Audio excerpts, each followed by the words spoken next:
Okay မင်္ဂလာပါခြေရွက်ဖြစ်ပါဗျဆိုတော့ကျွန်တော်တို့ဒီ Expert for the Shadows ရဲ့ part 2ကိုကျွန်တော်တို့ဆက်ဆောင်မှာဖြစ်ပါတယ်ဆိုတော့ကျွန်တော်တို့ part 1မှာကဒီတော့သူတို့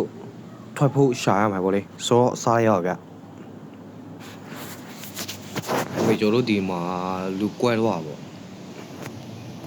အဲ့လူကွဲတော့မှာဟိုကသူတို့ဖြစ်သွားပါလေဆိုတော့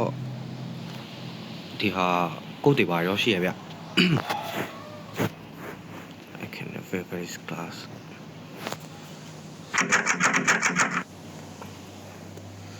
ဒီဖက်လည်းဝယ်လို့မရအောင်ဆိုတော့ဒီကောက်တစ်ခုတော့ရတယ်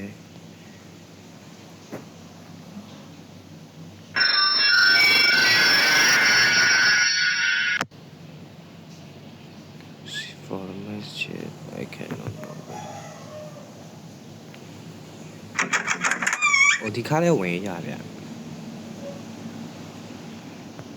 ဒီမှာကိုတစ်ခုတော့လိုတယ်ပေါ့ဘာမှတော့မရှိသေးဘူး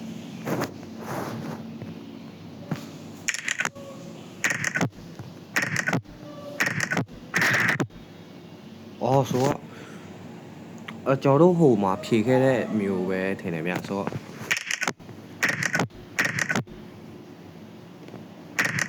ဟုတ်ပြီအောင်ဟုတ်တယ်ဗျရပါပြီဗျ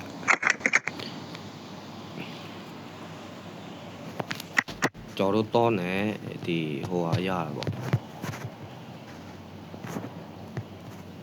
Okay ဆိုတော့ကားဒီထက်ဝင်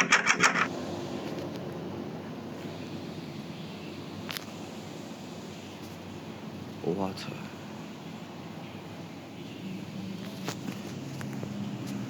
ဒီမှာလည်းကိုတစ်ခုတော့ရှိတယ်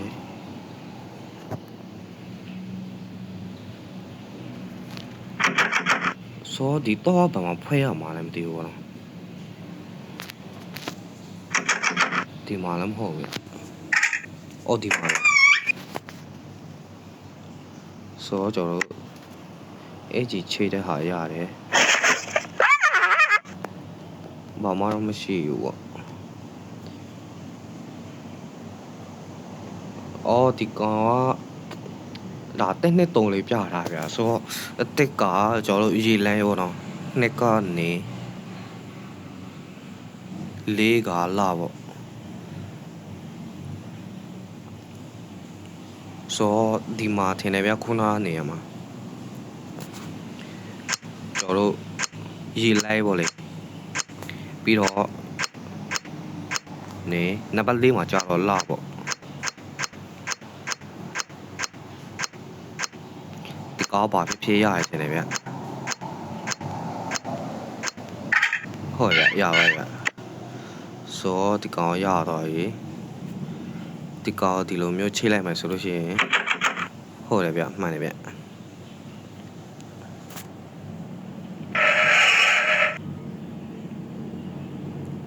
Brother tell me please stay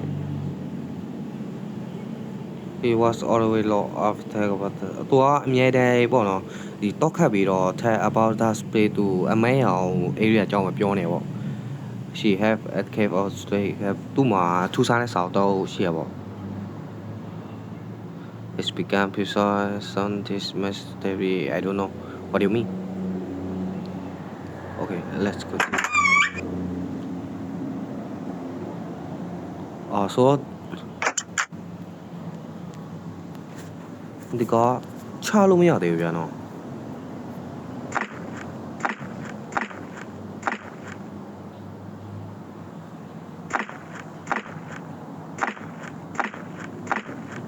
ဟုတ်ပြီ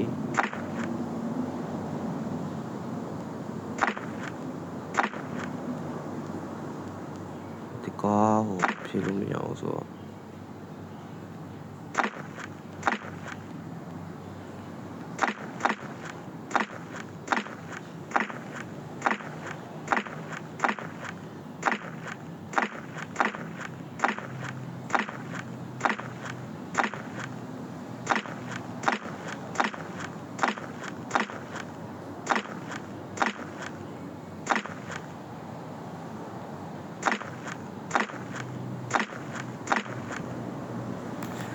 အော်ဆိုလို့ရှိရင်ဒီနောက်မှာပိုက်တစ်ခုတော့လိုမယ်ဗျာနော်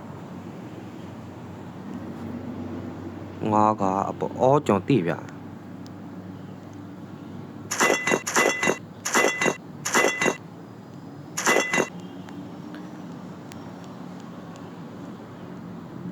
ဟာလားငါကဟုတ်ပေါ်ဆုံးမှာလို့ပြောဗျာ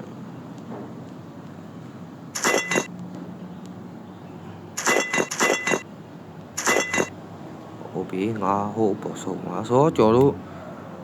ဒီဟိုဟာဒီလက်ရှာရမယ်တဲ့ဗျာ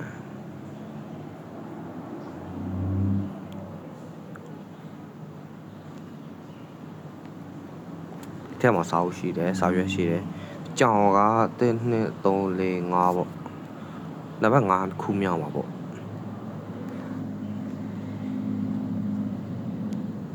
ကြောင်နံပါတ်5ခုမြောက်မှာခယူးကနံပါတ်3မှာပေါ့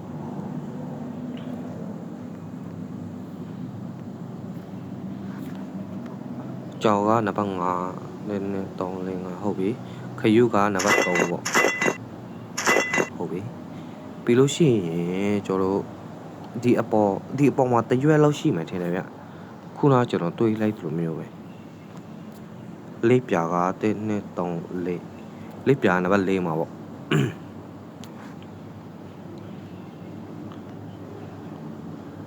2 3 4โอเคရတော့ရကျွန်တော်ရတော့ပြီဆိုတော့ကြက်တာတစ်ခုတော့ပေးတယ်ဗျသူလေးဆိုတော့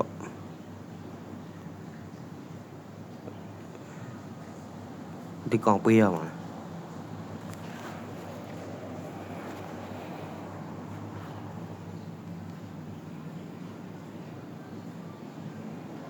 That was there, I don't know what this means. Oh. ဒီကောင်ဒီခါနဲ့ဖွင့်ရမှာဗျ။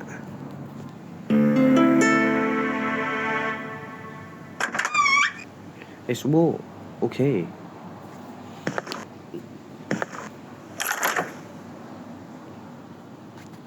လေယာတယောက်ကြောက်သွားဗျ။ I can't be.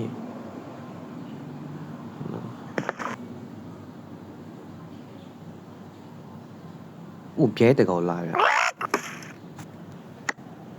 我的个天！我底下个就高得酷多路嘅，比如啲卡就係路啲嘢喎你，所以個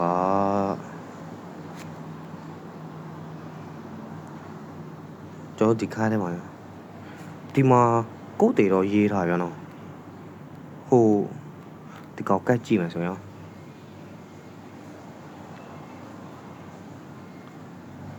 ဟုတ်တယ်ဗျဒါမဲ့ဘယ်ကုတ်ဖြစ်မလဲမသိဘူး။အော်ဒီကုတ်ပဲတင်တယ်ဗျ။ဆိုတော့ဒီကောင်ကဟိုလိုပုံစံ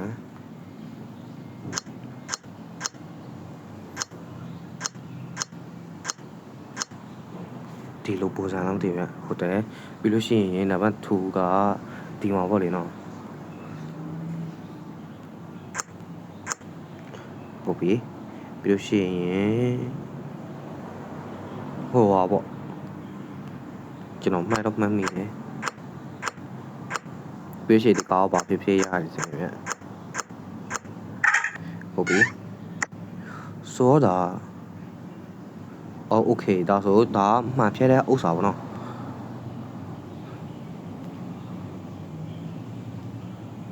ဆိုမှန်ဖြစ်ပြီးတော့ကျွန်တော်တို့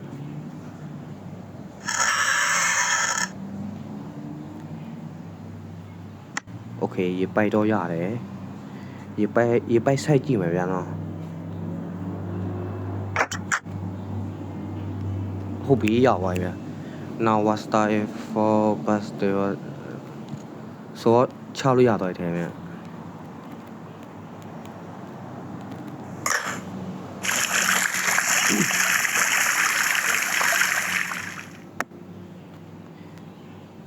โอเคဆိုတော့ငါလား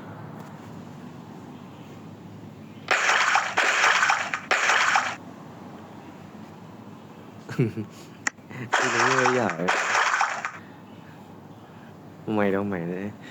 ဆိုတော့ကျွန်တော်တို့တော့တချောင်းရှိရဗျာကျွန်တော်တို့ဖွဲ့လို့မရတဲ့တော့တစ်ခုရှိသေးတယ်ပေါ့နော်ဒီတော့ဖြစ်မယ်မဟုတ်လောက်ဗျာနော်မဟုတ်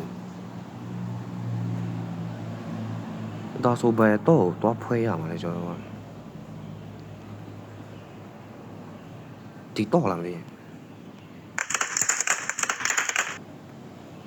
ဟုတ်ဗျာ Have full says what grace come closer and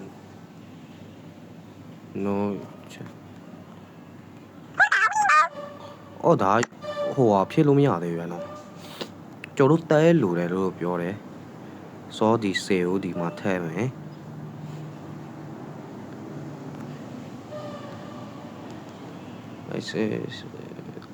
ဒီကောင် stop ပေးလိုက်ရမှာဗျဟုတ်တယ်ဆိုတော့ကျွန်တော်တို့တော့ချောင်းရဗျဒီတော့ပဲဖြစ်နေဗျဟုတ်ပြီ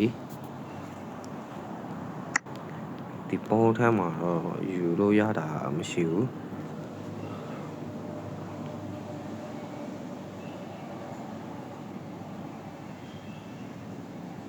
အော်ကျွန်တော်သိဗျဟိုဟာဒီဟာများဖြစ်လို့နေမှာမသိ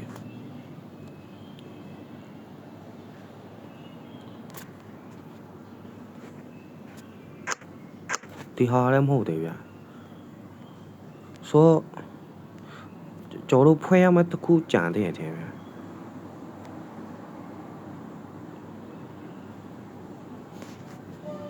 ဒီထဲမှာတည်းဒီမှာတော့အကုန်ပြီးသွားပြီဒီထဲမှာတော့ဒီဖွဲ့စရာတော့မရှိတော့ဘူးပေါ့ဆိုတော့ဒီထဲမှာရောဒီထဲမှာလည်းမဟုတ်သေးဗျဒီထဲမှာလည်းကျွန်တော်တို့ဖွဲ့ပြီးသွားပြီအော်ဆိုတော့ဒီမှာတစ်ခုကြံသေးဗျ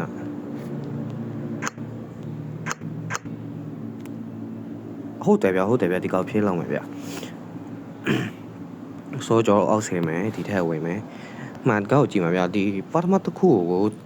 ကြည့်ရမယ်ဆိုလို့ရှိရင်ဒီကတောလေးသွားနေရပါဘူးဆိုတော့ကျွန်တော်တောလေးကိုရွေးလိုက်ဆိုတော့ဒုတိယတစ်ခုကဝိုင်းပြီးတော့သွားနေရဗျဆိုတော့ကျွန်တော်တို့ဝိုင်းကိုရွေးလိုက်မယ်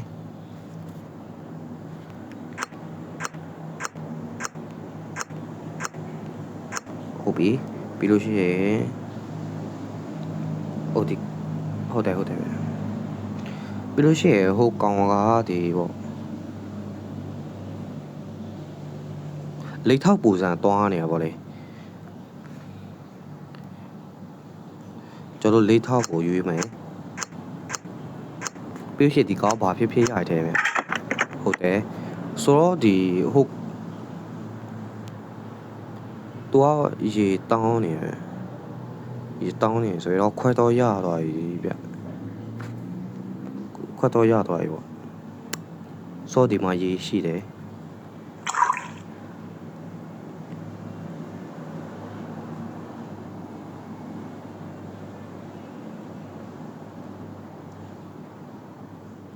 ရေရှိရယ် Come on my bro Oh no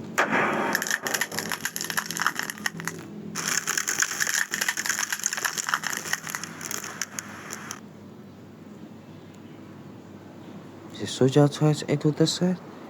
လူတဲတဲ့ရောက်သွားလားပေါ့ဆိုတော့ကျွန်တော်တို့တဲကိုရပြီဆိုတော့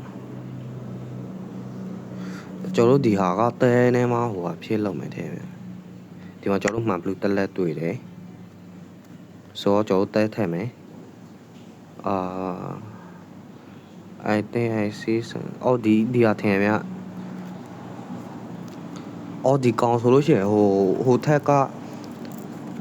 ပြင်ကြီးပေါ့နော်ဆိုတော့ကျွန်တော်ကြည့်ရအောင်ဗျaway ရယ် number 4ရယ်ပြီးတော့ဒီတကီတာရပေါ့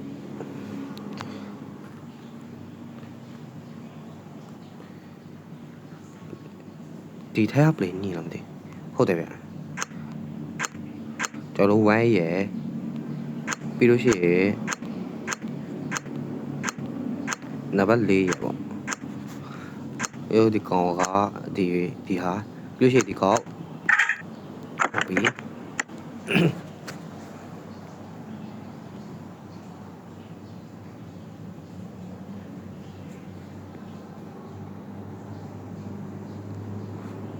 ဆိုဒီကောင်လေးကြာလေးရပြန်တော့ဒီကောင်စာကျွေးလိုက်မယ်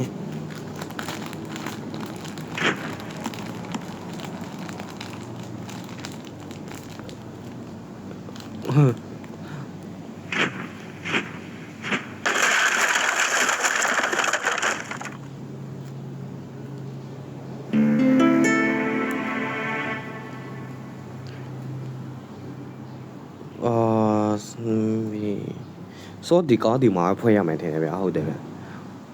ဆိုတော့ကျွန်တော်တို့ဘယ်လိုယူရမလဲဆိုတော့ဦးရတယ်ပြီးလို့ရှိရင်ဒီ Z လိုမျိုးတက်ကီတာကနံပါတ်1ယူလိုက်မယ်ဗျ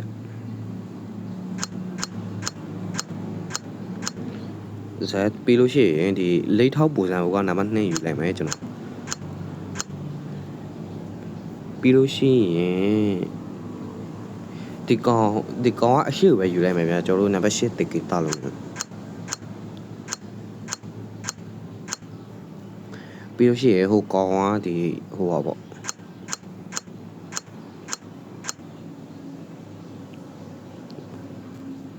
မရတယ်ဗျဆိုတော့ကျွန်တော်တို့ဒီနှစ်ခုဟိုဟာဖြစ်ရင်ရောဒီကောင်ကဒီအရှိမထားလိုက်မယ်ဗျဟုတ်ပြီပြီးလို့ရှိရင်ဒီကောင်ကဘာဖြစ်ဖြစ်ဟုတ်ပြီရတယ်ဗျရတော့ဗျဆိုတော့ကကျွန်တော်တို့ဥမာတက်ကီတာတော့ပါဗျာနော်ဥမာတက်ကီတာပါတယ်ဆိုလို့ရှိရင်ဒီကောင်ဒီမှာထားရဟုတ်တယ်ထားရမယ်ပြီးလို့ရှိရင်ဒီတက်ကီတာတွေလက်စီရမှာပေါ့ဆိုတော့ဒီကောင်ကဒီထိပ်မှာထားရမယ်ပြီးလို့ရှိရင်ဒီ essay ကြောင်းနဲ့ကောင်ကဒီဘက်မှာထားရမယ်ပေါ့ပြီးလို့ရှိရင်ကွက်ကြာနဲ့ကဒီမှာထားရမယ်ဟုတ်မထင်နဲ့ဗျပြီးတော့အဆောင်ကဒီမှာထားရမှာပေါ့ပြီးတော့ရေလိုင်းကဒီမှာထားရမယ်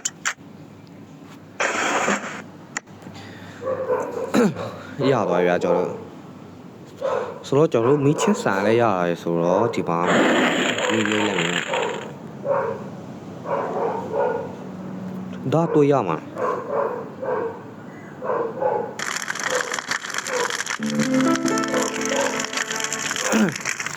โอเคရသွားပြီဆိုတော့ကျွန်တော်တို့တစ်ခုပဲကြာရင်ပြန်တော့ဒီမှာထိုးရမယ်ဗျဝင်ကြမယ်